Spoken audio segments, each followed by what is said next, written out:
The season is over. Arsenal finished second after a record breaking campaign, but it wasn't quite enough to beat Manchester City on the last day of the season. We're going to talk all about that, perhaps tackle some of your thoughts in person and answer your questions in the chat box. This is the Arsenal Raw Reaction Show.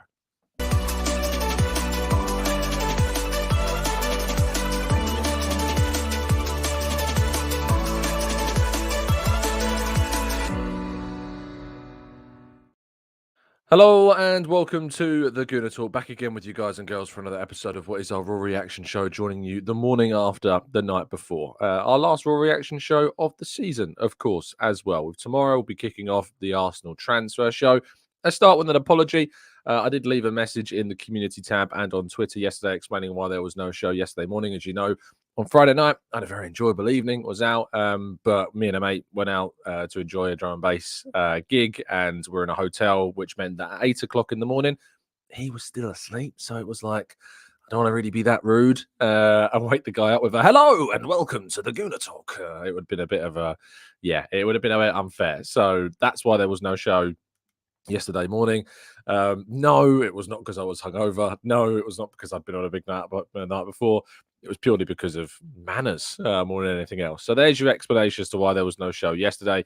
Apologies for that. And thank you for joining me today, this morning on Monday.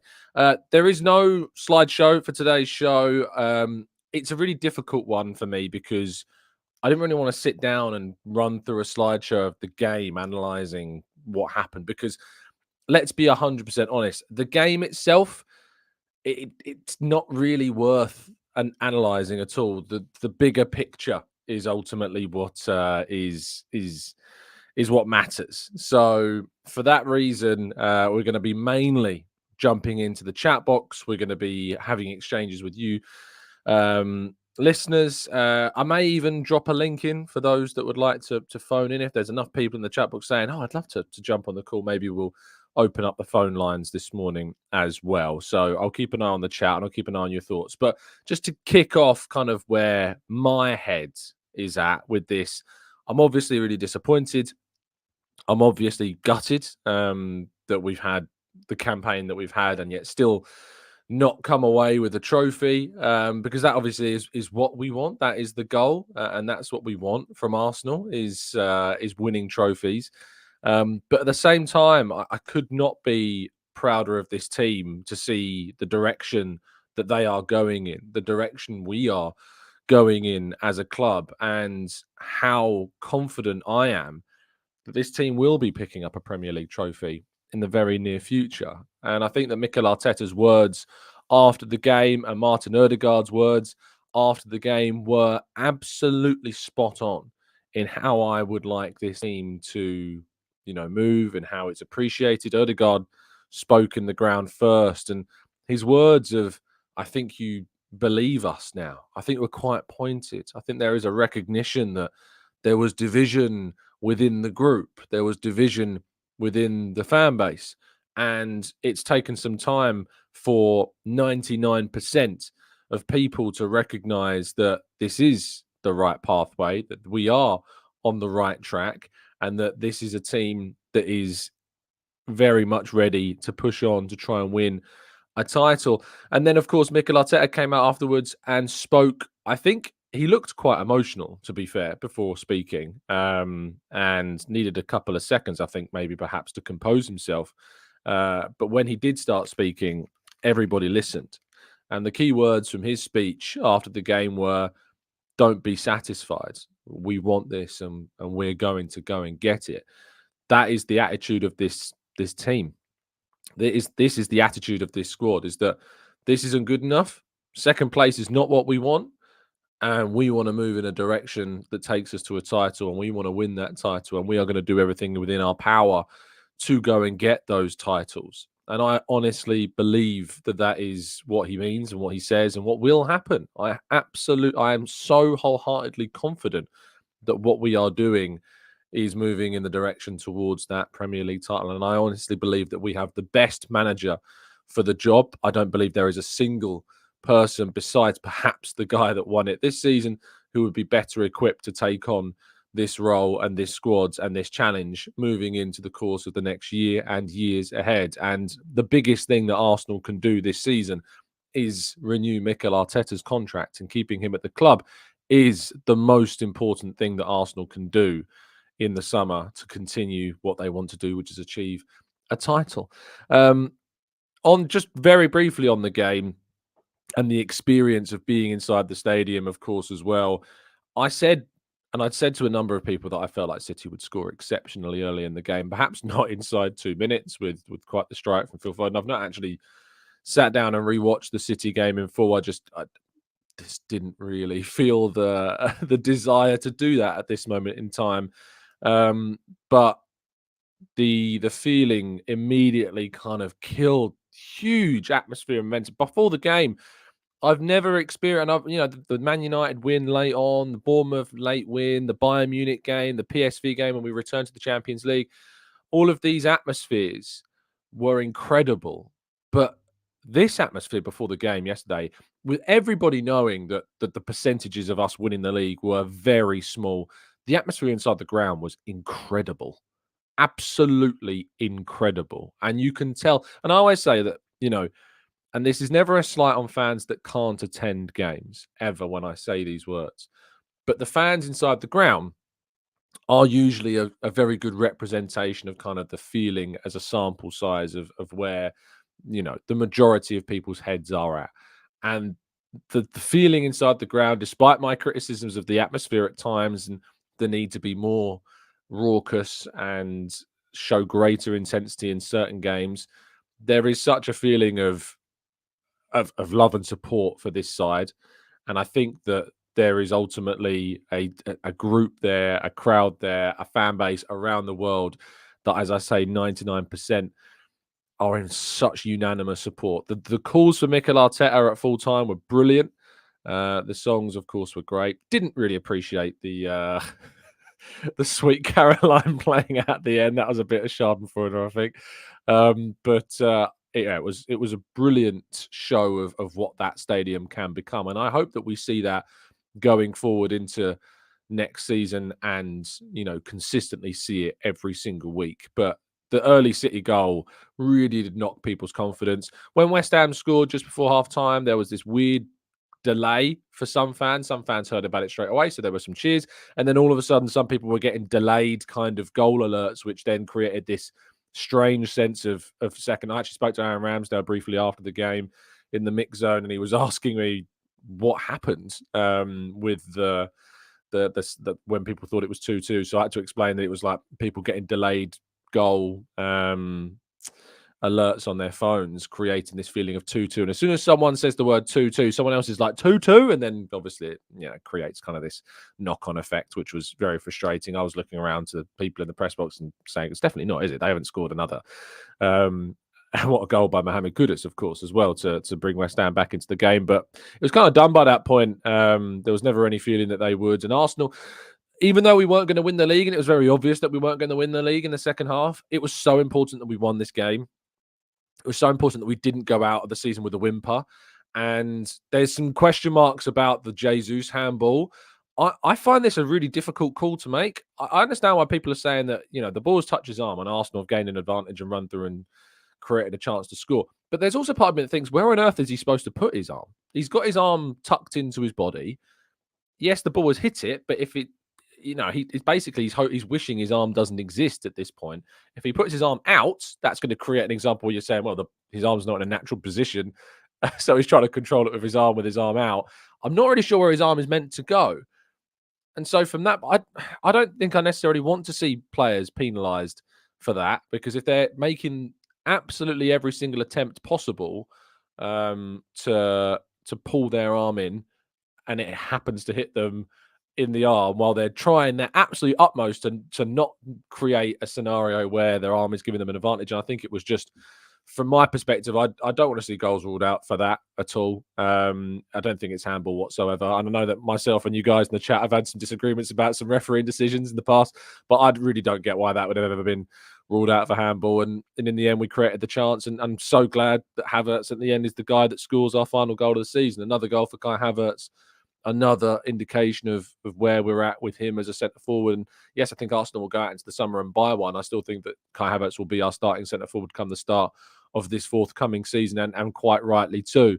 And I think that if Arsenal are to win a title, Arsenal have scored more goals than any other Premier League iteration of this Arsenal side. Arsenal have got the best win percentage of any Arsenal side across all competitions in the club's history. And of course, we've scored more goals in the Premier League than ever before, and we've got more wins in the Premier League than ever before. And that has happened with Kai Havertz, of course, becoming our main centre forward. So when there's all this, desperation for Arsenal to sign the likes of Osimhen, etc., I'm not sure. The only player I think I really do have that desperation to see Arsenal go out and sign would be Alexander Isak, but I don't think he is, sadly, a viable option for us. So, of course, I want to move away from the game itself. I want to talk more about where our heads are at. Where are your heads at? Of course, I'm more than willing to open up the phone lines. In fact, what I'm going to do is I'm going to open them up right now.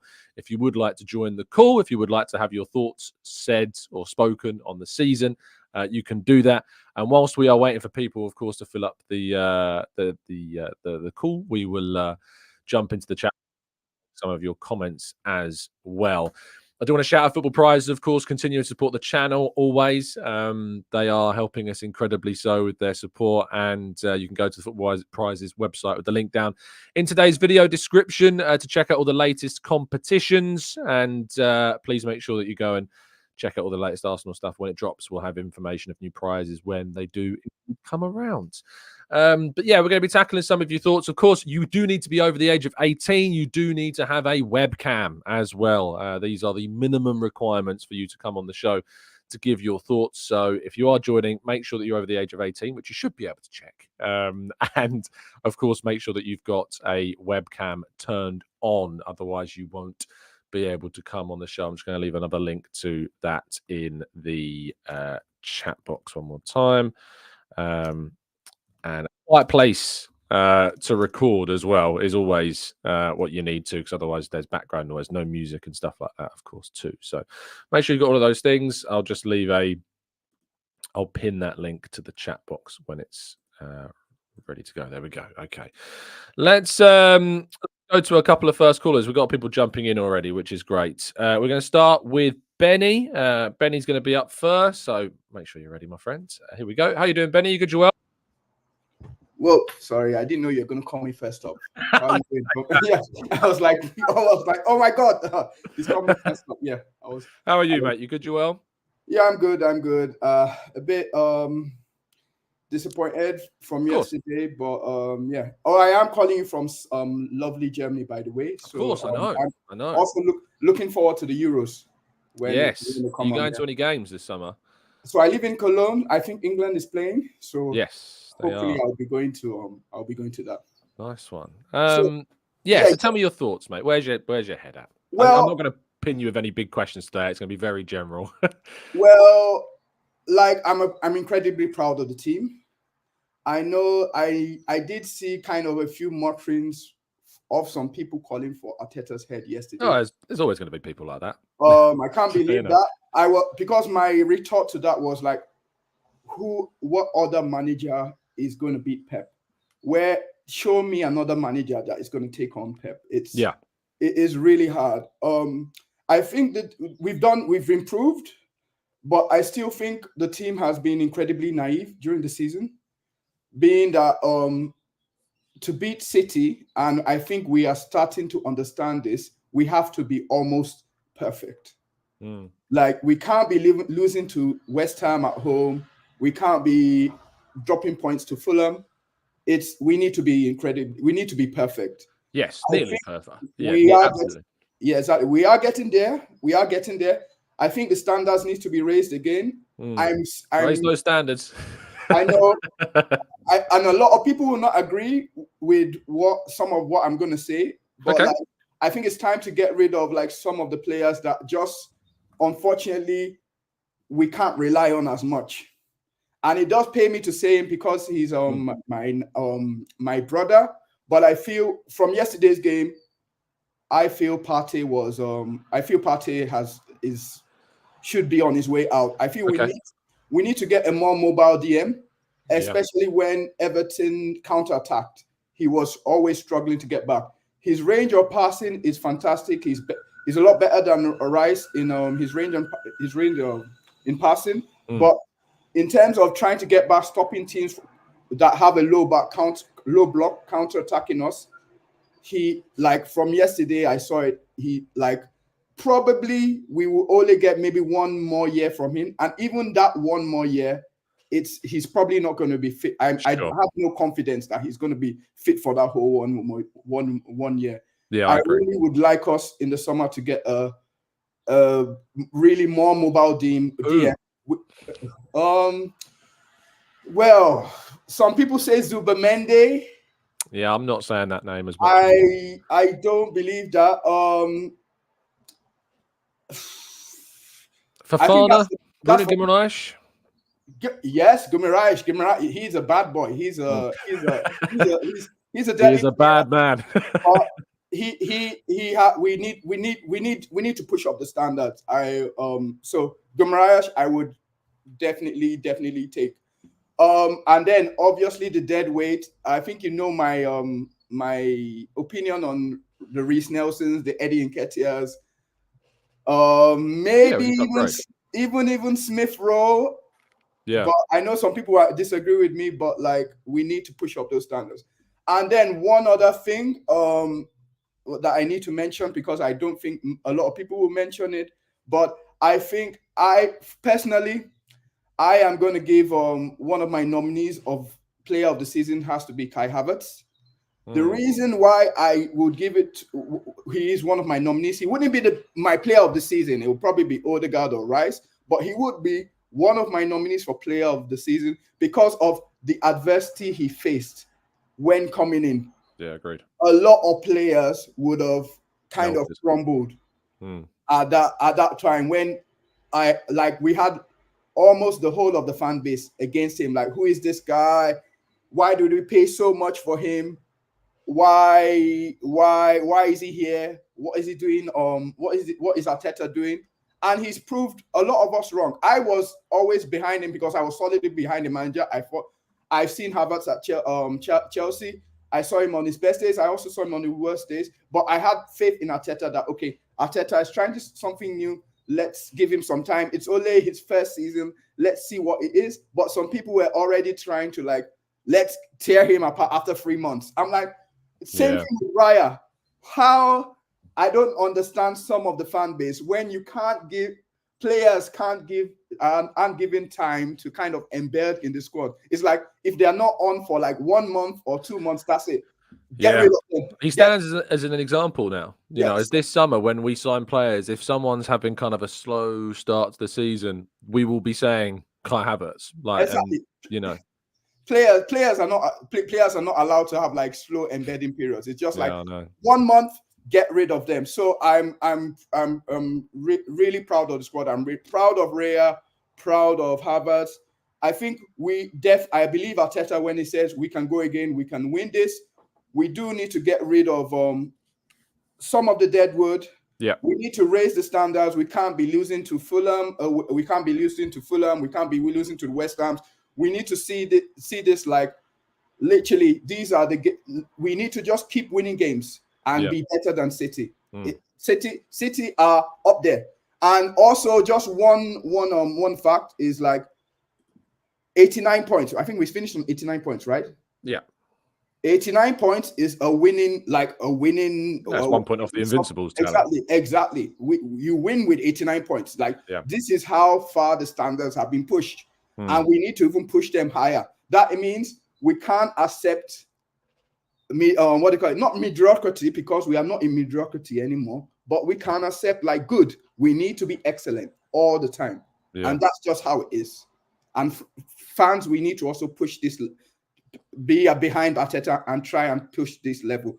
That means if he gets rid of fan favorites, which we will probably disagree with, we have to back the manager, because this season he's tried to do it and it's worked. Yeah. So he's going to try and do it again, because there's still some, and we know ourselves that there's still some players that are just not of the level and are not going to get us to where we should get there. And it pains me to say, but they are still, and we know it, and he's going to do this. So we need to continue to back him.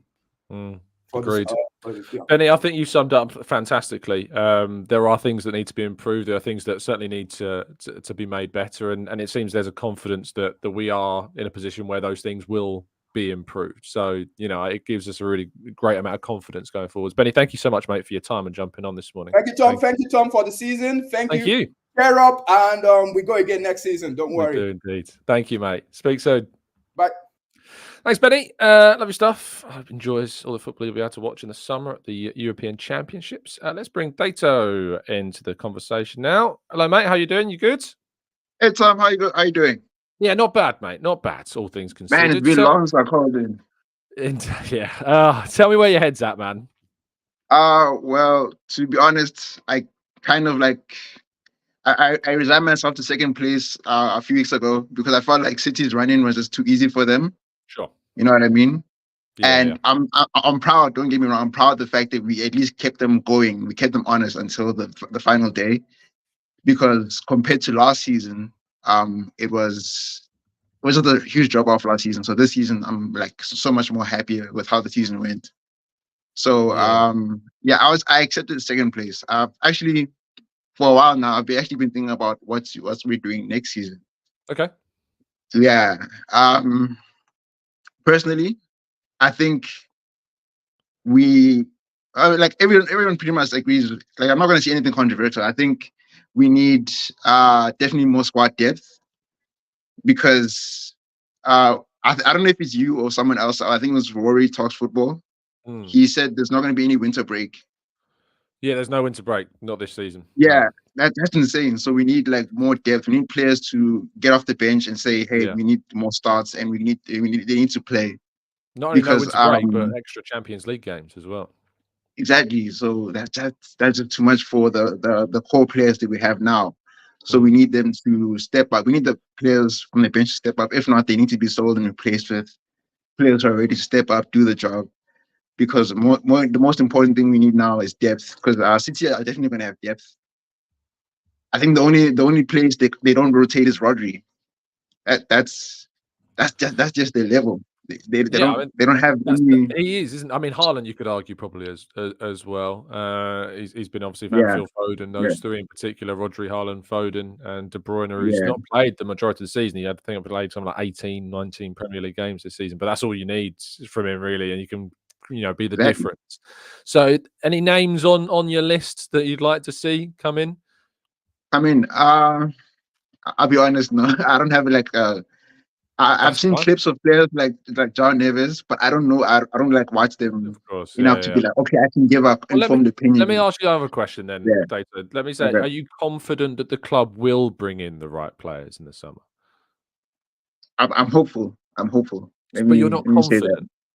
No, I'm confident. It's just that's why I asked you. So you said you're hopeful, not confident. So there's a difference. If you're hopeful, you're optimistic. If you're confident, you're sure that they will. Yeah, I understand. No, I wanted to say in football, there's just so many things that happen randomly. You know what I mean? You can't really predict, and you can't really give you can predict, but you can't really be sure that this is going to happen. Like, we were so sure of Julian Timber was going to add a lot to our season, and then he was pretty much gone the whole season. Sure. He played the first and the last game, essentially.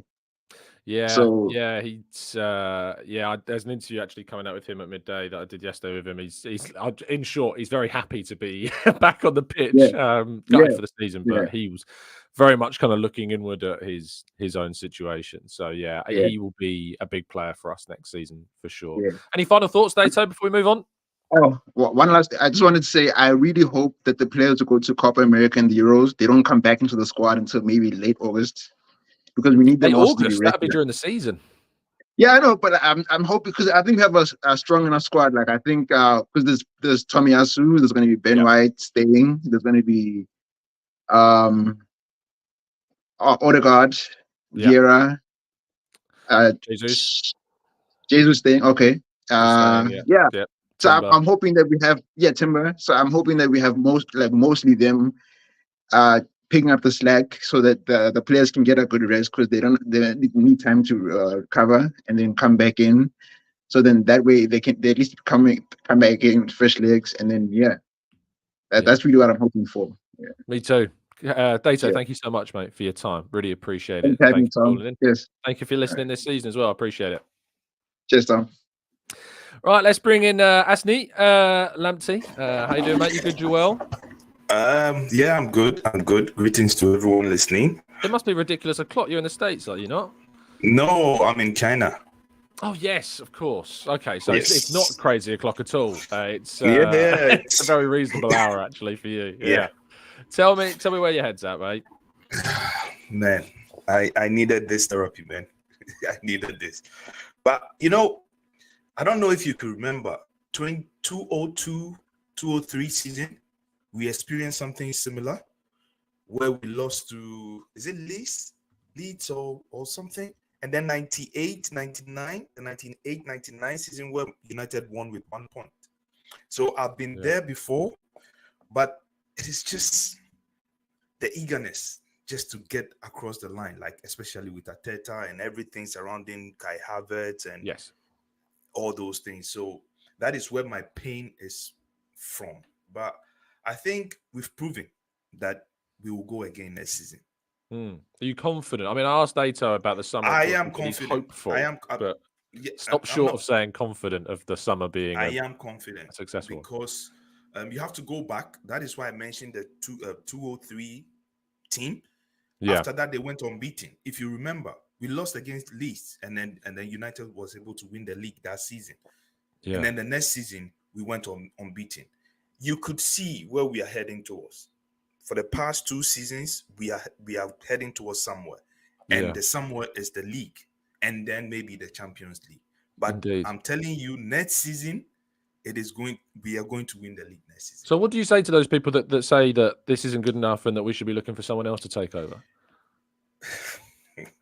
I believe in opinions. If they can back, yes, opinions are like flies. If you can back your chart, then it's okay. For me, I believe that. It takes time, and like heroes in our societies, there are people who try making the world a better place or changing what everybody think they cannot change. Yes. Right now, that is what Arteta is trying to do. And for me, believing in those kind of ideologies, I believe my full support is with Arteta. So that is their opinion. I respect that. But it doesn't change my opinion that we are heading towards somewhere. It is just, we have 1 foot across the line already. You can tell. 5 points behind last season, 2 points this time. The next one will be 5 points ahead. We will be ahead. I'm telling you. Okay, so that's your prediction for next season. We'll that's be my 5 prediction. points ahead. Okay, well, I love that. That'd be great. That's my prediction. Indeed. Yeah. I mean, Natalie here says give Arteta 1 year. I mean, that's never going to be a scenario where we only give him 1 year. If they give him a new contract, it will be like a 3-year extension. It's and I mean, we're only moving in one direction, as you pointed out. Every season under Arteta, we picked up more points. We've got more goals this season than we've ever got before in the Premier League. We've got more wins in the Premier League than we've ever had before, more than the Invincible side did, and it's still not been enough, to grab that. I was told yesterday that we had.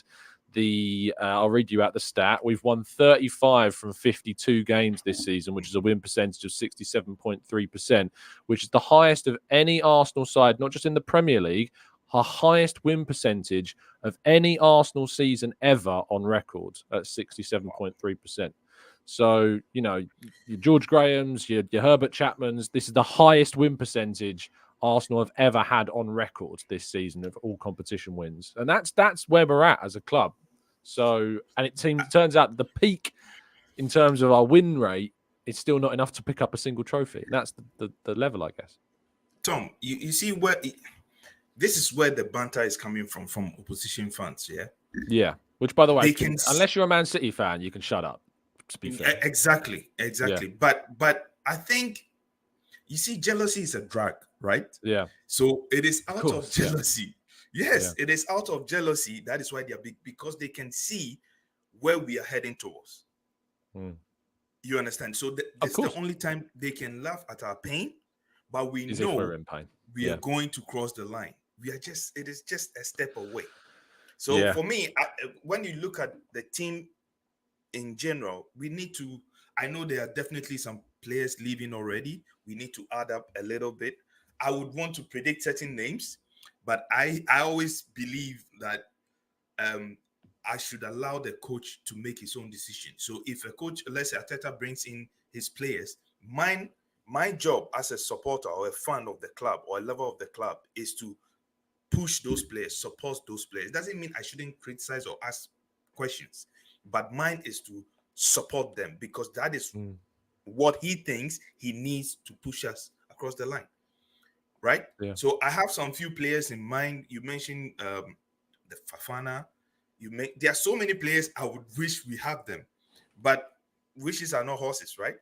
Yeah, So absolutely. Yes. So I'll just wait. I hope the board will support them. We make the right decisions, add the right players, and with this team already, we've proven that we can challenge. We just need a couple just across the line because next season will be tougher because of the Euros and then the Champions League format. Yeah. Yeah, So it's going to be a tough season. I mean, we need. I was saying to someone yesterday. I was like, when you're playing against Bayern and you need a goal, with all the respect in the world to Eddie Nketiah, you don't want Eddie Nketiah to be the guy that you're bringing off to try and win you a game in the quarterfinals of the Champions League. Like, you need to bring in on somebody else, and if that's a Benjamin Sesko instead, then so be it. You know, someone who's scoring already in the Bundesliga, and it's going to cost you 50-odd million quid to get. So that's the level that we need to raise. It's people talk about, you know, XYZ player isn't good enough, or we used to talk about if the player's not starting quality, we shouldn't sign them. That actually has changed recently because Arsenal's starting quality is of such level that we're only 2 points behind Manchester City. So actually, we aren't necessarily trying to buy players that are guaranteed starters for us at this point. We're trying to buy players that compete and can push our guaranteed starters so that the level is raised internally throughout the squad rather than just the 11. It's going to be very hard to sign players that are immediate starters in several positions. You might be able to find potentially a left back, but we may have got that in Timber already. You know, you may be able to find a left centre midfielder to go with Rice and Odegaard if we replace Partey. But beyond that, you're struggling. You know, striker people will say, but again, finding a striker in this current market who's not named Alexander Isak to go in and start for us is going to be very hard. So it's about building the level. But Ashley, thank you so much for your time, mate. I'm only jumping on because I've got so many callers waiting, but thank you for your listenership as well. Thank you. Thank you.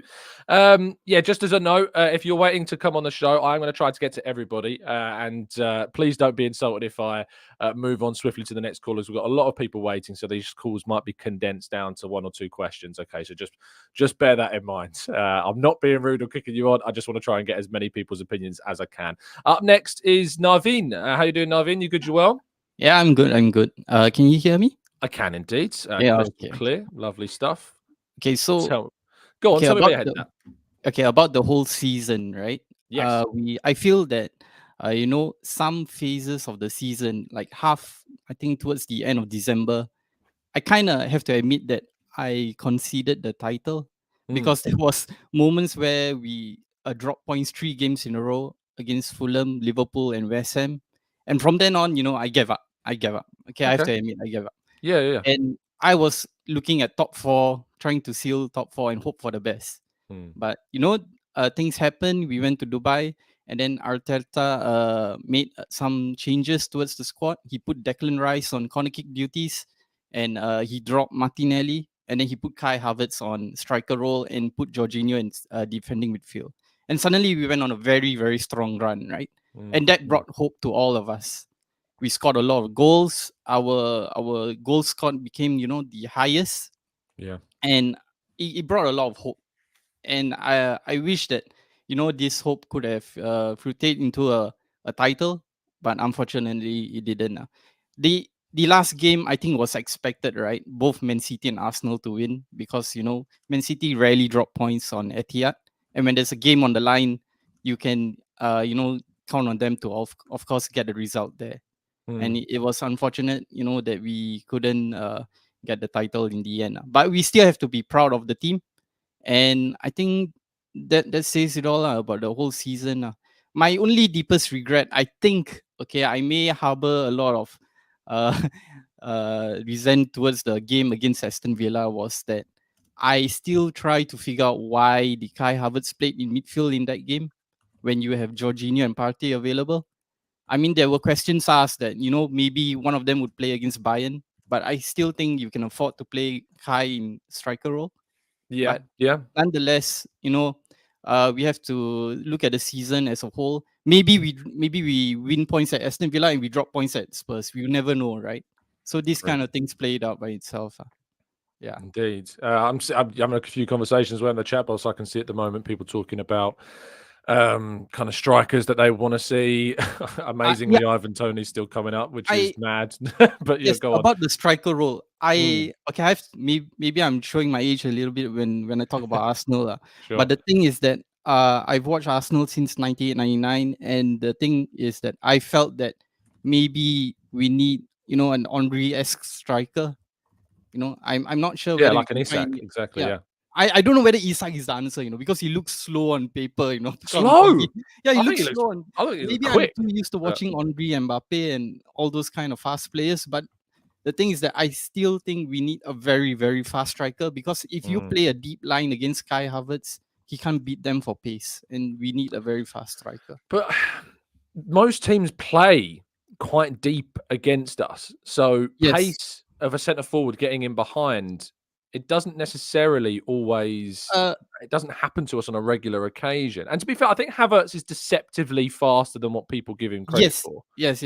He looks a lot faster now, but I'm just saying, against the top teams, right? If you notice, the top teams maintain at least a 5-meter distance away from the halfway line. Yes. They keep a very high line. And if you want to beat the high line, you need a very fast player that can beat that line and time their runs and finish very well.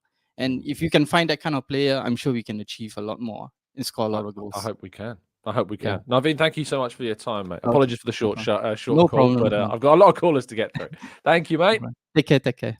Take care. Have a good summer. Up next is Rob's up next. How you doing, Rob? You good? You well, my friend? Kia ora. Not too bad. Good stuff. How are you doing? Good to see you. Good to hear from you. Yeah, I just want to say thanks for all of your content over the whole season. Been welcome. Super impressive. I mean, you just dropped the ball on the last day, right? I know. I was sitting there in the hotel thinking, they are going to be fuming with me.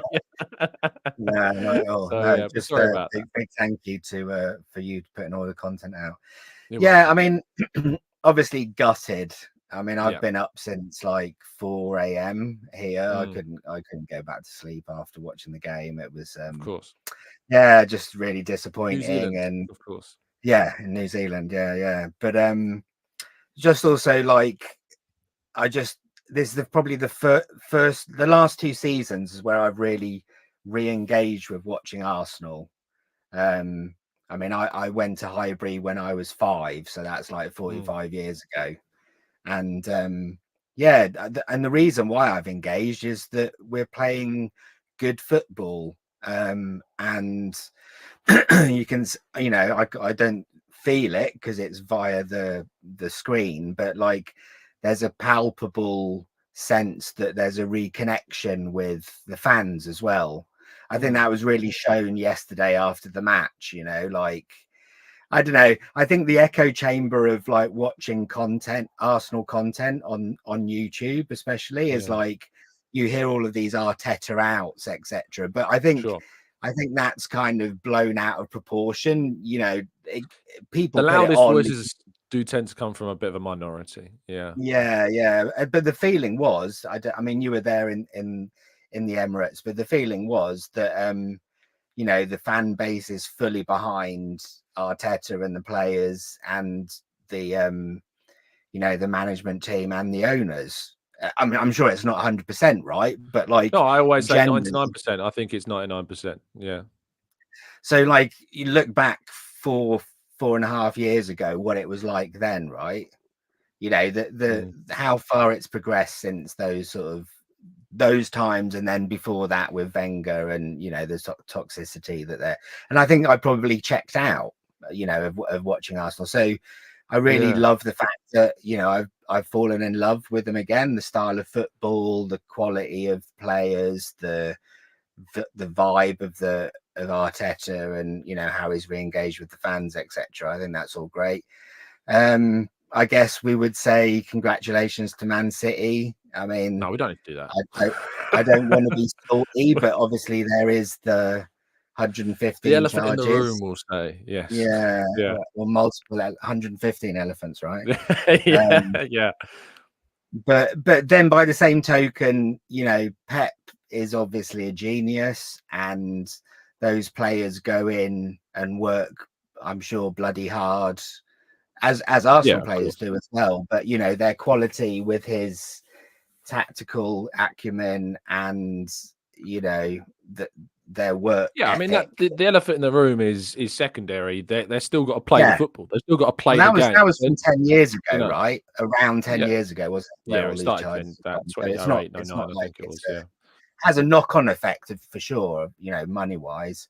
And then I would just say, you know, that what we did in the second half of the season is definitely the quality to be winning the Premier League.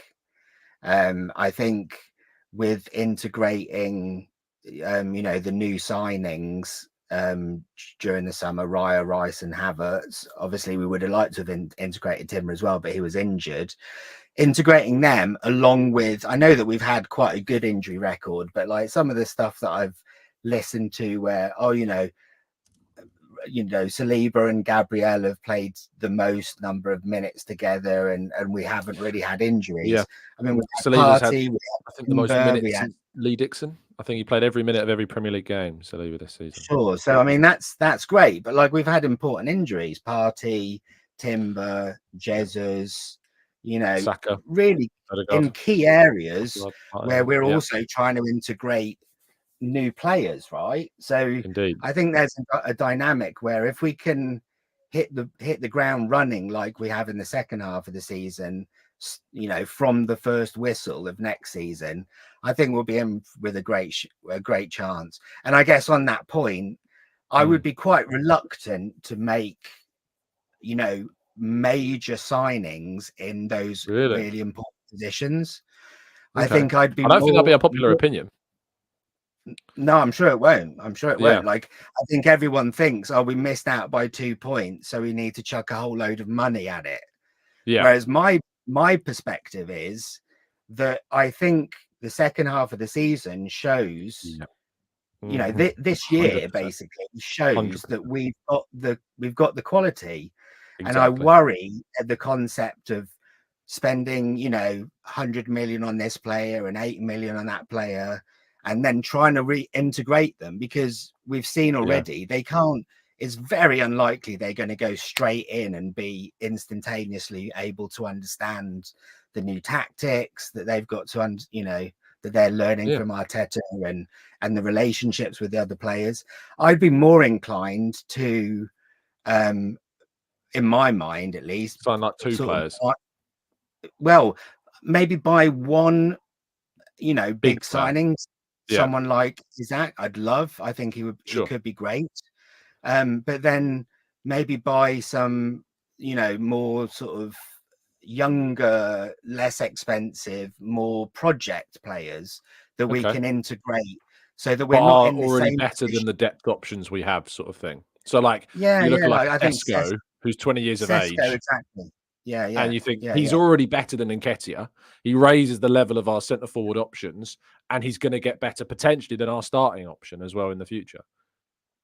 Well, and you know, that's the potential, right? Like, I think if we can buy those sorts of players, integrate them slowly over 12 months, we're not in the same position next year where we're thinking, well, who are these? You know, the potential is that we can buy smart and integrate them over, like, you know, 12 to 18 months, rather than thinking, right, we've got to take a massive risk and chuck them in. I mean, look at the pressure that there was on Havertz. And you know, that definitely affected him in that first 100%. Half of the season. Yeah, I think you're absolutely right, Rob. I think you look at the second half of the season, I think it was 49 from 54 points we picked up in the second half of the season, something like that. You do that across the Who would both have won halves, the league? you win the league, right? Yeah, So we've yeah. built this momentum up. The first half of the season, we were integrating things. The goalkeeper situation was there, of course, which we changed. Havertz's position was not settled. We still had Jesus playing there. Obviously, there were injuries as well. We'd just been affected by Timber. We'd planned the entire preseason with Timber as a key part of our back four. We then lost him in the first game of the season, had to rejig things. Gabriel's situation, of course, was going on. People point to Arteta saying they made a mistake. Trust me, there was more going on than we know about with the whole Gabriel thing at the start as to why things were changing. Then we did lose Partey, of course, which we've not had for the better part of the season. I think the previous call, I think it was Benny at the start, was saying, I think we've seen that, yes, he offers us quality, but if I could sign one player, like one big player, I'd sign another 100 million centre midfielder if we can find that player.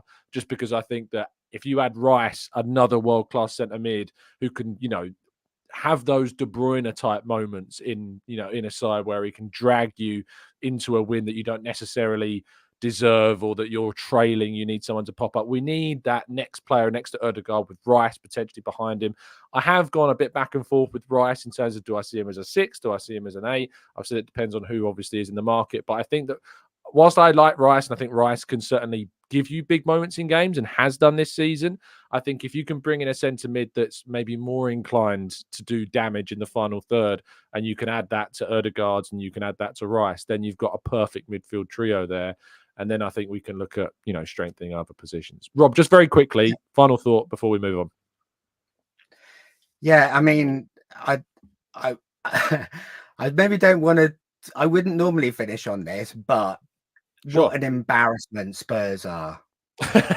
Yeah, I'm happy for you to finish on that if you want.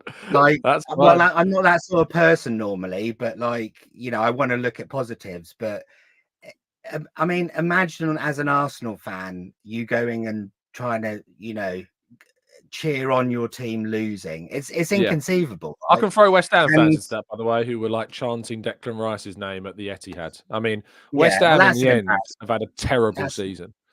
That's an embarrassment as well. Yeah. But so Spurs are an embarrassment, but I am a little bit worried about Ange. I think he has shown this season. There's one guy that will turn it around for them. Yeah. Yeah. So that is, I wasn't never really worried about sort of Poch or Conte because I didn't think that they fitted with the, where Spurs were in regards to what they were willing to invest. But I think Ange could build something like Arteta has over the next 3 to 4 years. I guess I just hope that the fans continue to be such an embarrassment that he's like, I'm out of here, mate. Screw this. Yeah, for sure. Rob, thank you for your time, mate. And I hope you're doing well, my friend. Cheers, mate. Take care. Thanks, pal. Speak to you soon. Lovely stuff. Next up is we've got Jonas, and then we've got Stephen, then we've got some others. If you are waiting in the call, you are going to get on. Okay. I think I'm closing the what's the word? The gates, I suppose, on new callers. But if you're sitting there, so Charles, Lai, Stephen, Kelvin, I can see all of you. You're going to get on. But Jonas is going to be up next. So Jonas, how you doing, my friend? You good? You well? Yeah, thank you, Tom. How you doing? Yeah, good man. Good man. Not bad. Optimistic, I think, is probably the word. So where's your head at? Yeah, I feel the same. It's what can I say? It's a disappointment, but in this and as a pride. Yeah. Do you feel like your pride's been hit then, in a way? No, I think that my pride has been boosted. Yeah, that's great. Season. Because when we went into the season, I always knew City was going to be the main contender for the league. And after last season, I thought, we can be there as well. I didn't think that we could be this good after last season, but I'm very proud. Yeah, we've reached different levels. Yeah. It's just it's that crazy. You most wins in a season, fewest goals conceded, most goals scored, and it's still not enough. That's the main issue. How do we change it then? Is it because a lot of the questions towards Arteta and the players post match were like, is it a case of just like, you need to look within, you need to look at the reality of ourselves and how we can get better, or is there something of where you are just up against this immovable object at the moment? We can always improve, of course, but City is a machine. Yeah, it's a beast, and it's it's you do what you have to do, and you still come up short. So I don't know what else to do. It's not about just buying players, or it's who City are. That's a beast. And what would you change for next season? Actually, I improve on what this season has been, absolutely. But how? A few good and new players, but who will go straight into the starting lineup? That's the main issue. It's a weird thing because it's in a way it's a good thing that we're struggling to find players that would improve our starting 11, because that shows you how good the starting 11 is already. Yeah, exactly. And I think that point we were talking about with Rob about how the second half of the season we've drawn one, lost one, won the rest of those games.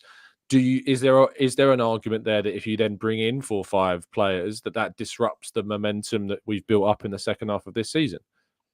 Yeah, I think 4 or 5 players is too much. But if we sell some players, like I don't want to lose Smith Rowe, but he's not going to play anymore so much. I saw a rumor that Ramsdale was supposedly signed for Newcastle. Looks the most likely. And as an Nketiah, I still want to see more of Vieira. Yeah, me too. So I don't want to throw him out just now. So. But absolutely, as a human being from Sweden, it's fun to have Isak and Gyökeres rumored to Arsenal. So, but I don't know. Both of them will be very expensive. So. Yeah. I mean, Sweden have got a hell of a collection of strikers at the moment. But the funny thing, they never deliver in the national team. Do they not? No, never not. They. But we haven't been. We have been struggled. We missed the Euros for. Yes, first time in a long time. Yeah, right? Since 1996, first Euros. Yeah. So, well, hopefully, with them still, of course, of a very good age, the World Cup should be. Yeah, that's the main target. We have a new coach now, Jon Dahl Tomasson. Oh, there you go. Well, I honestly, I really do. I have a lot of love for Sweden, and hope that you guys are going to be there at the next World Cup, and maybe we'll be backing England instead. Yeah, sure. Lovely stuff. Jonas, thank you so much, mate, for your time. Absolutely appreciate it. Yeah, thank you, Tom. Keep up the good work.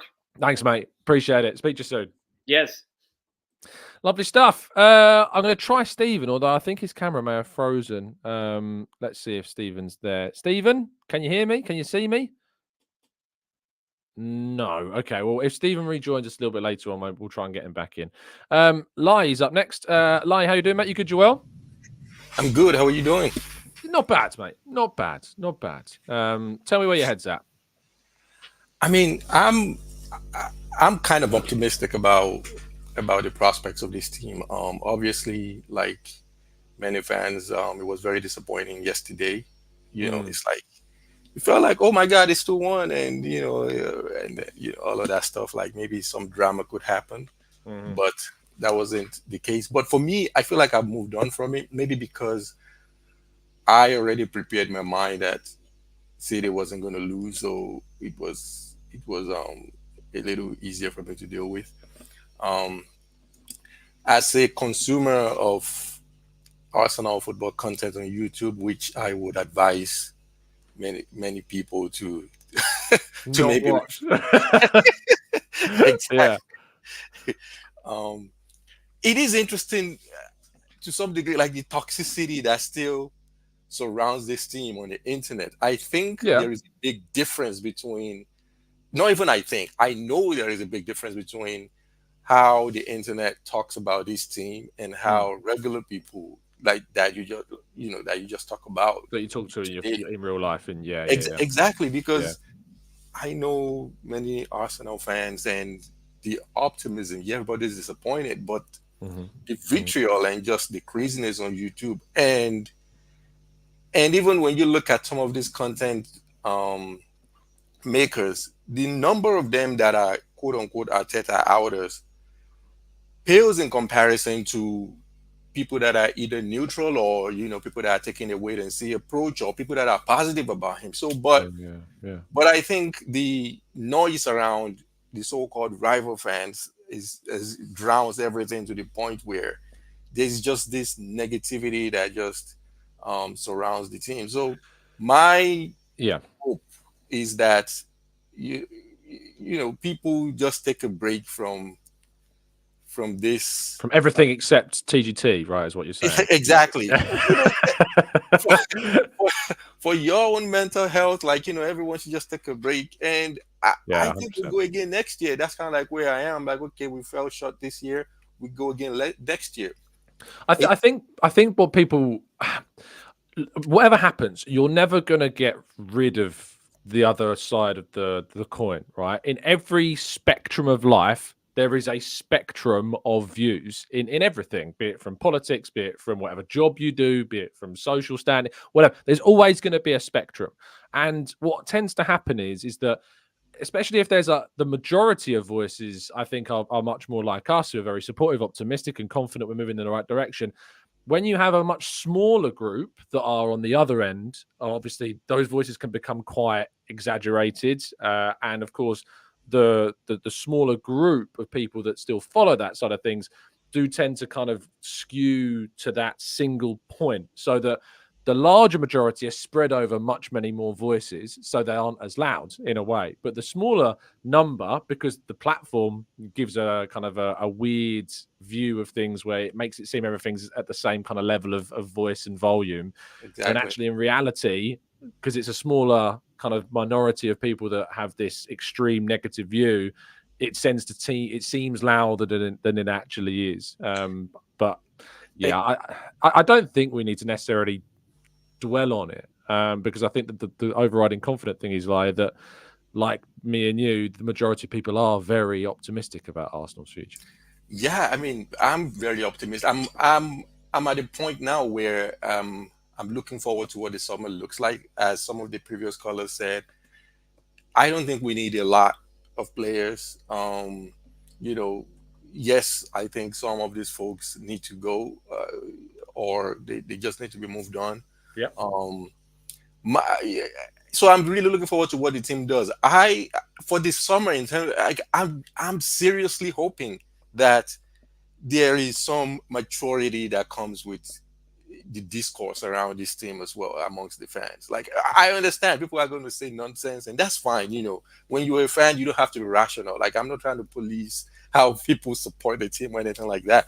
But I think there is such a thirst for like a rational, less vitriolic, like, okay, let's just talk things out type conversations. And I just hope, it's going to be a long summer, a lot of football. Yeah. Maybe that's a good thing. There's going to be a lot of football as well, where it distracts people a little bit.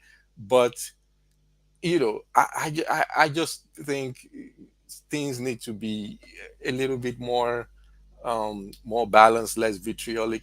For me, maybe one of the reasons why I also get frustrated is, like, I am peripherally, affiliated a little bit with, like, I know this sports, like this business from a business point of view, right? Like, I'm an attorney, and I see a lot of things, like in a lot of contracts, commercial contracts and things like that. Yeah. And sometimes when I hear people talk about things, I want to, I don't have hair anymore. I want to like, I want to bang. I'm like, that is not true at all. And you have people saying things with authority and with this, conviction. And I'm like, you have no clue what you're talking about. That is not how it works. Like, that is not true at all. And this repeats itself all over. And I'm like, and that is on things that I know that are certifiably not true. Now you can imagine things that I don't even, people are just saying things and getting mad over falsities. Yeah, I know what you mean. It's frustrating. I get it. It's mad. I think the rival fan stuff, especially that's risen in the last few days, is really embarrassing. Like, I think, as Rob was bringing up as well, that's all they have. That's the only thing they have, is to kind of laugh and point fingers at us because their seasons have been unsuccessful. Liverpool have had a disaster of a final Klopp season. Yes, they picked up the League Cup, which you can look at as something, but to be honest, their title race fell apart with a whimper. They were knocked out in the Europa League by Atalanta as well. it's been a very poor season for Liverpool in the final moment, and gives them no foundation really at all to build on with their next manager coming in. Whereas you look at Arsenal and what they're doing, you look at the momentum behind them, it's very, very different. So, yeah, I'm excited for the future, Lion, and I'm sure you are as well. Thank you for calling in, and I appreciate your time and your listenership as well. Thank you. Thank you very much. You have a great one. Have a good summer. Thank you, Lai. Let's bring in Charles, penultimate caller potentially to the show. How you doing, Charles? You good? You well? Yeah, I'm good. Can you hear me? I can indeed. Crystal clear, mate. Crystal clear. Where's your head at? Yeah. Tell me, where's your head at? The season is over, and then we just have to look beyond the setbacks that we had and then forge ahead. I don't know, Arteta. I've been a big fan of Arteta. Like when we got him to the club, I was like, man, this guy is actually going to be the one to unseat Pep if there's going to be anything like that. But I actually hope, I pray that Pep actually leaves the club this season, because yeah, a lot of people do. I just hope he looks at his cabinet and said, "Oh, I've won 4 in a row. I think I need to go so that my boy can actually, go higher." But what we need this coming season is actually this ruthlessness. We need to actually look into the club and see a way we can get some fun from the sale of some fringe players that we've not been using. We have someone like Tierney and Tavares on loan. I think we have. They need to pick between Smith Rowe and Vieira, who wants to stay and who wants to go. Like they need to make a decision on one and then sell one. Agreed. We need to see if we can be able to recoup up to like 90 to 100 million pounds, add some funds to it again, and go all out. The Sesko link is actually a good one. I don't even know if Arsenal wants to get him, because the transfer markets are about to open again, and you start seeing links upon links, but all of it, you just wake up one morning and then you see that Arsenal have agreed a deal with somebody. So, but if Arsenal gets Sesko, I think that is actually a good one, because in him I see a mini Haaland. Because if you look at him, he has the physique, he can head the ball, he can strike the ball in the box, like he's good. But people will be like, Arsenal need a serious striker, like they need an Isak. It might not be Isak. We might get Isak and he will flop. So let's leave Arteta to do what he wants to do, because even me, I was actually a huge critic of Havertz. But wow, I'm surprised at what he has done. Like any serious club will be like, you have someone like Havertz who have scored a number of goals these past few months, and you want to get another striker. Like commercially and like generally speaking, we're supposed to like work with Havertz next season, but the fans will be calling for more strikers. So if we get a Sesko, that's a good one. We need to actually, if I don't know the role he wants to use Declan Rice for, if he's going to be a DM, then he needs to get a more creative midfielder that can play with Odegaard. Yeah. If I'm looking at creative midfielders, my head keeps reminding me about Fabregas. That's the only player I just think about. Like, who is that kind of midfielder that can give that true pass? Like all the teams we are facing now, they sit deep. So if Fabregas kind of player can, even in that deep area, he can still throw that little pass, a one-on-one pass that Van Persie can run into. So we don't have all of those things, and we need that kind of midfielder. If you want Declan Rice to sit deep, you need to get that kind of midfielder that can be able to unlock the defenses and all that. But if you want Declan Rice to be playing box to box, then you need to like look into, should I get a proper DM? The only player I can think of is Fofana. The Zubimendi for me. Yeah, he's more of a box box than an DM. I don't think like the physique is not there. I don't think he'll be able to do that. Yeah. The physique is not there. If you get to Guimaraes is going to be like I think there's a little bit of a delay, Charles. So if you get to Guimaraes, okay. So if we get someone like Guimaraes, it would be Guimaraes plays more like a Declan Rice type of player. He can do the box to box. He can still sit deep. So I don't know how this what's this guy? This guy that we played against yesterday, Onana can play a DM. Yeah, if Arsenal can go for him, and then I'm not sure he's the level. Yeah. So Arsenal don't really need that kind of play. We just look deep. Like as Liverpool bought Robertson from Premier League, I think from is it Hull City or Sunderland? Liverpool bought Robertson, and look at what he went to do. So Arsenal can actually sit deep and then look inward and then pick one or two players. And we don't need more changes. Timber is going to be fit next season for sure. We need a backup. We need a backup. How I so wish we can get Mohamed Kudus instead of Ulisse or Neto. Like, Kudus is a very, very good footballer. If we can get Kudus, then he can compete for the left and the right wing position and all that. So Arsenal just need just a little bit of 3 or 4 players, then make a lot of saves, add money to it, and then forge ahead for the next season. That is just it. And what's the formation Arteta brought off yesterday, playing Martinelli on the right? What do you think about it? Is it that he wants to try Martinelli next season on the right? I think it's just that obviously Saka wasn't there, and so I think the most obvious candidate would have been either him or Vieira.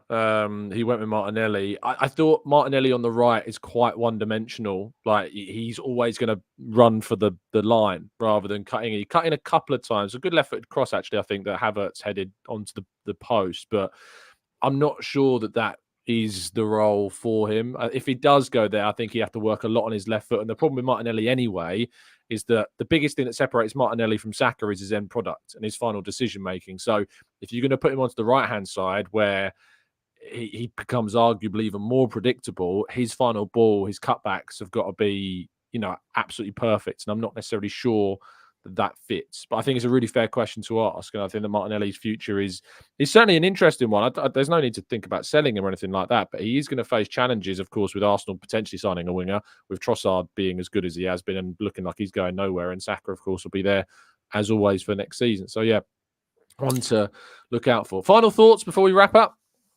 Yeah, final thought is actually for the players we have now. I don't know. I can't reach them. They need to actually, some of them need to improve. Like the Martinelli guy, he needs to improve. If you look at a Rodrigo or a Vinicius, I look at them, I'll be like, these guys have pace. They can run at defenders. These are the things Martinelli can do, but the end product is not there. Yeah, he needs to actually go back and look at those guys and feel like I'm supposed to be on top of my game. Having a Martinelli on the left wing, we're not supposed to be talking about any winger again. Like, if you have a Martinelli in your team, you're not supposed to be thinking about getting a new winger. But it's because at times we look at it like, it's not actually performing, and so we need to. The thing is, Arsenal, they just need to take a break, go out for their holidays, and then come back. I know what has happened this season will actually hurt them, and saying that the trophy was even at the Emirates is going to actually be a huge one on them. I know next season we're going to win it. Just like what happened, I think Ikola said it in 2000 and 2003 season. We were almost there. Then the next season we played unbeaten. So next season is going to be we're going to win it.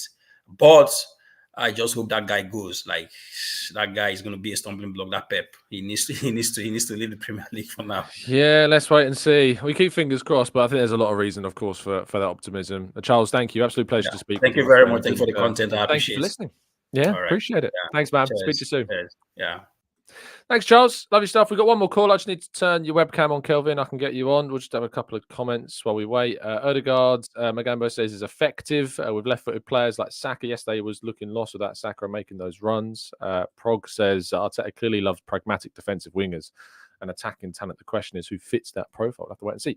Kelvin's got his camera on. Lovely stuff. How you doing, Kelvin? You good, you well? Hi, Tom. Good day. Good morning.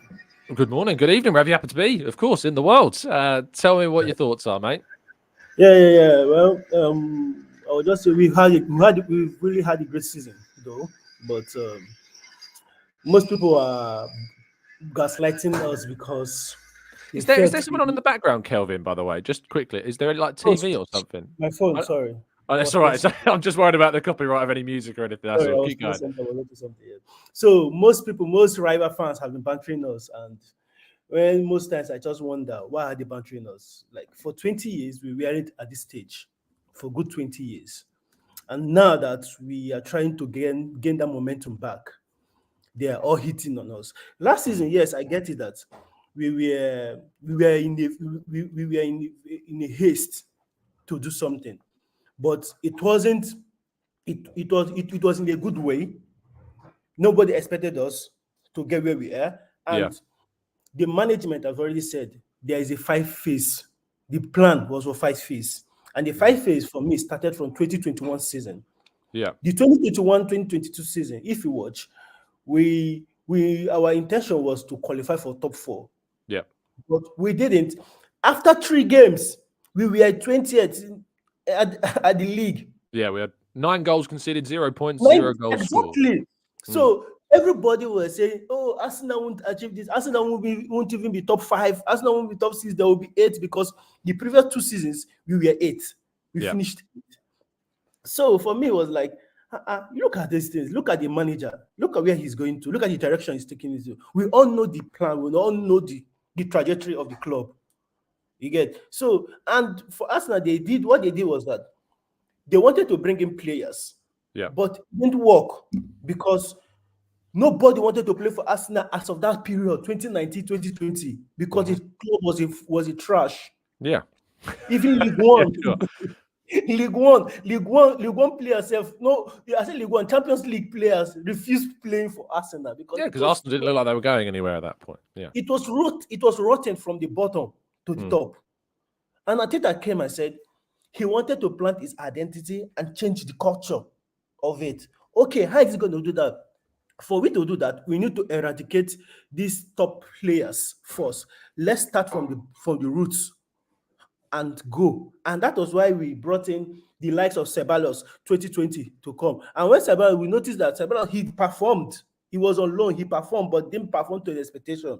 When we brought in Odegaard 2020, 2021 to come, and Odegaard performed, and he fit into that system, the mentality changed.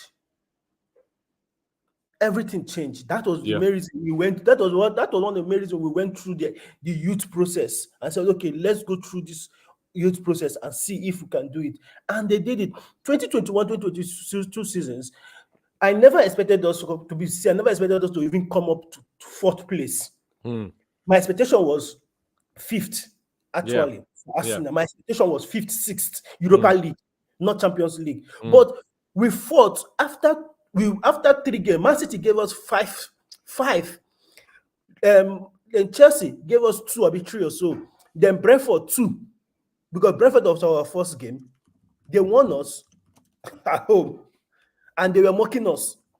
I think that what Arsenal have done every season, unfortunately, is fallen short of a goal that few people thought they would get. And so what that has done is it's created a bit of a false representation of Arsenal. I think you're absolutely spot on, Kelvin. I think you look at the 21-22 season, no one thought Arsenal would be anywhere near the Champions League places, and they were that close to qualifying for the Champions League. 22-23, the aim was Champions League qualification without question. It was a minimum expectation. Arsenal competed for the title and then were called bottlers for not doing it. And then this season, the expectation, of course, was to push Manchester City better than we did last season and to go for the challenge. But again, I don't think many people expected Arsenal would take it to the final day of the season. And they've only finished just 2 points off. They've won more games than ever before in the Premier League. They've scored more goals than ever before in the Premier League. And the win percentage is the best across all competitions ever in Arsenal's record books, which is, it is mad. But unfortunately, because these expectations changed for some throughout the season, or because Arsenal went to try and achieve things that no one really thought that they would do, and they've just come up short. The perception of that is that Arsenal are underachieving when actually they're doing the opposite. Those things don't bother me because I'm a true Arsenal fan. I've been supporting Arsenal I started supporting Arsenal from 1996. 95, 96 when I was a kid. My uncles, everyone, I always see them with this red jersey, JVC 02, then they wear it, and I said, I need to follow these people. I never knew what football. I was playing ball then, but I never knew what it was like outside from where we playing the game. I was playing that under 5, under 10 league then. On the streets. But when I saw my uncles wearing that jersey, everybody, and I said, no, I must join. That was how I became an Arsenal fan. That's right. I've never read that. I've never left and said, oh, this club. No, even Arsene Wenger did a lot. 2018, before Arsene Wenger left, we were 20th. If you go check it, before Arsene Wenger, we were 20th after a few games. But that is why we are Arsenal. We will fight it out up to that point. And where we left, Arsene Wenger left out at Europa League. We didn't finish 8th. We finished 5th also. You get, so this is why we have a culture, and that was the culture we are still maintaining. Because for we not to go to Champions League for 7 years, Tottenham was bantering us for 2021, 2022 seasons. You are bantering us for, you were third, you dropped. Tottenham can't banter anyone. There is no foundation for a Tottenham fan to be Man United anywhere. was about third or so. They dropped Ronaldo. If not for Ronaldo, that season, they wouldn't have even been anywhere. No, of course not. No, I mean, Man United have now finished in the worst Premier League position in their history. I think this season they're in the worst Premier League, and yet they still think they can say anything. It's mad. The hubris and arrogance is crazy. Okay, well, the only reason I'm moving on because I'm running out of time. But thank you so much for calling in and your listenership as well. Really appreciate it. Thank you very much. Thank you very much. I really Thank you. This one, Tom. Please support Tom. Absolutely. Thanks, mate. Cheers, Kelvin. Lovely stuff. We have got one more caller. Stephen's managed to find the link. Lovely stuff. Stephen's going to finish us off today. How you doing, Stephen? You good? You well, mate? You're sick and tired of the meltdown. I'm fine, mate. Absolutely fine.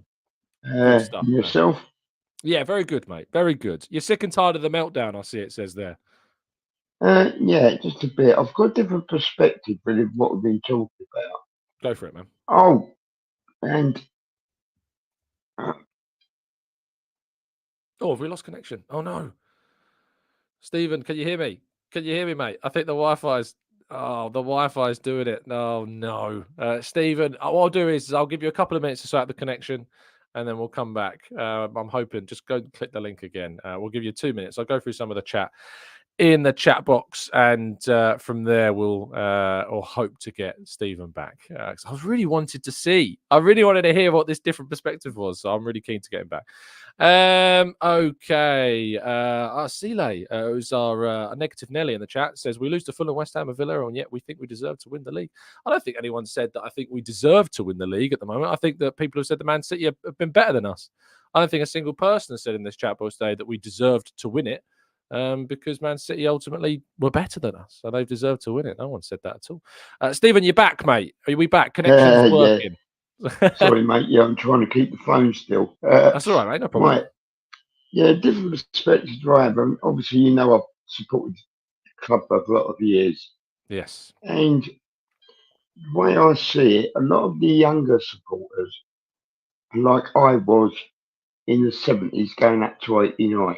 Yeah. From the double up to the one we ran out, Yeah. Waited a long time. 18 years for us to reach where we should be. Yeah. And I just want to give that different perspective. I've been through all this before, and it doesn't really bother me. Okay. Yeah? The thing is, I know that time is coming. Yeah. It always followed that. Yeah, George Graham come along, took me a couple of years, started off brilliant, and a bit of trouble. If he hadn't had a bit of trouble, we probably carried on and had a 10-year job like Liverpool and City and things like that. Then Wenger come along. He started off straight off the pat, really, but he won loads of things, and then it all tailed off.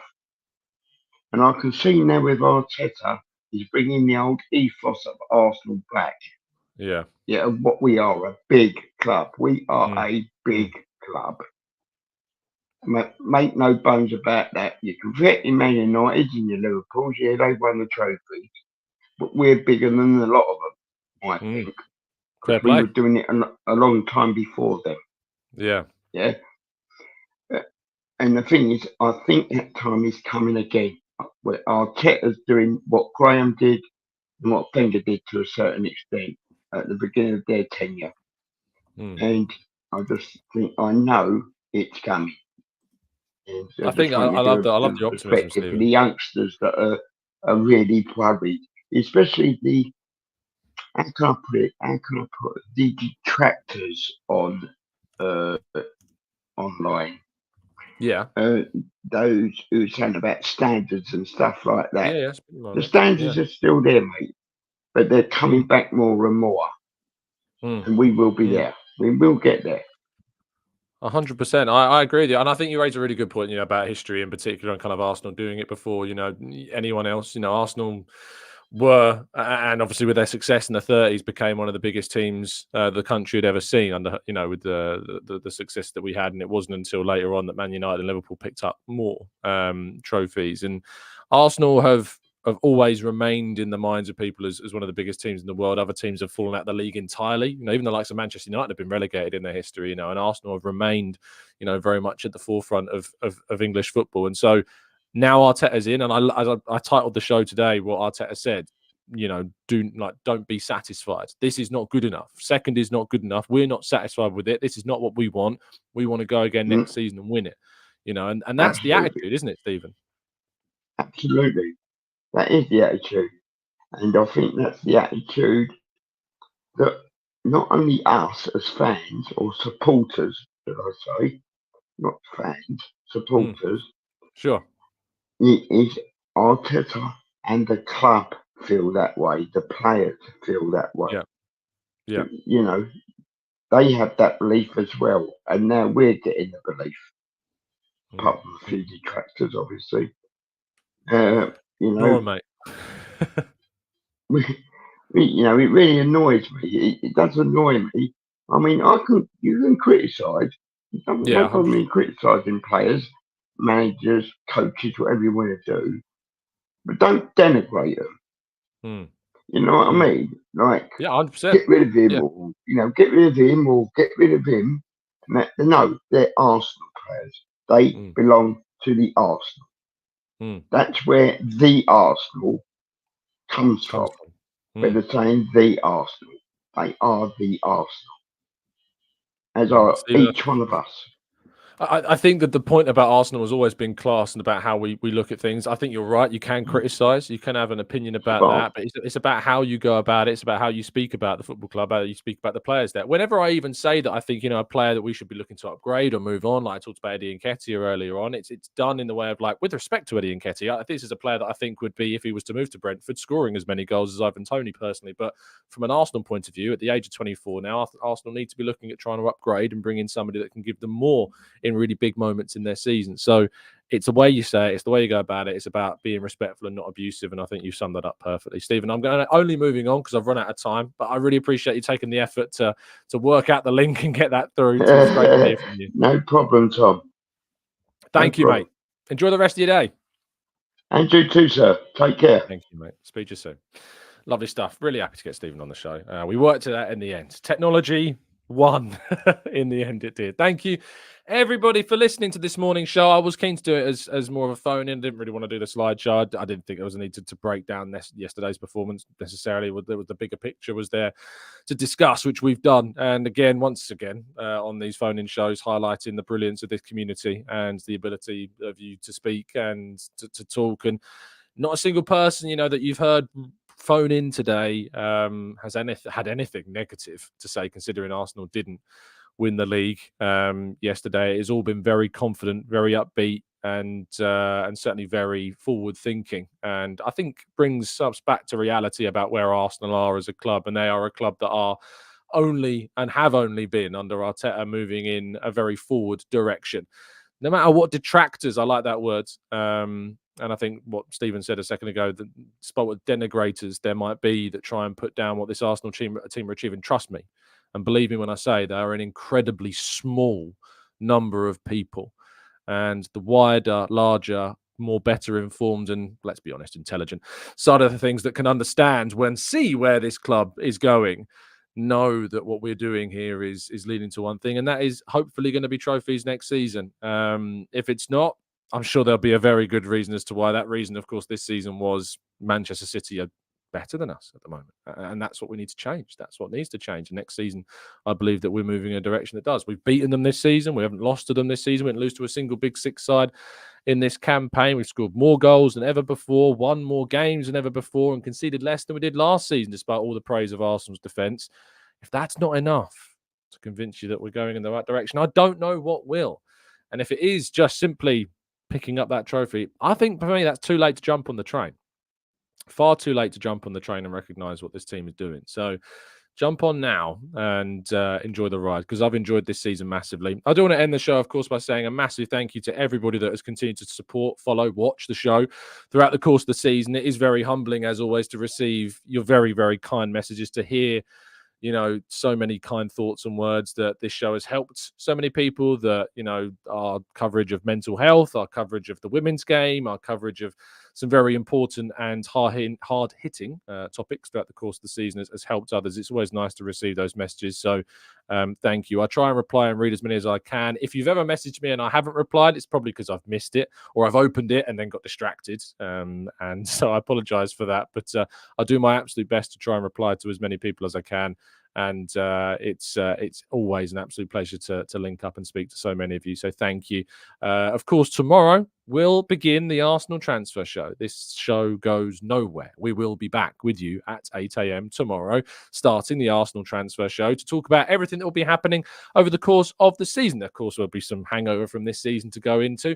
And then there is going to be, I'll tell you what, there's going to be a real challenge, I think, in some of the content that we're doing. I think the 1K like everyday challenge, which by the way did not end yesterday. We didn't do a show, so we didn't have an opportunity to do it.